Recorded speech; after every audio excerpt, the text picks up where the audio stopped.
सावन की चढ़ी, छम छम बरसी, कड़ाही चढ़ी, बेसन का घोल बना, रिमझिम बारिश छकाछक बरसने लगी।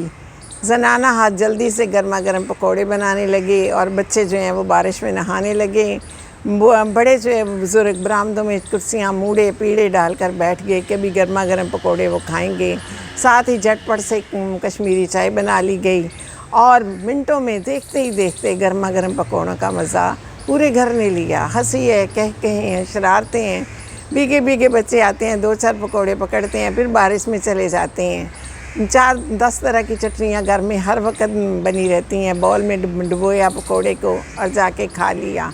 किसी ने झटपट से बूंदियाँ निकाली, दही में डाली और दही बल्ले भी साथ बना लिए।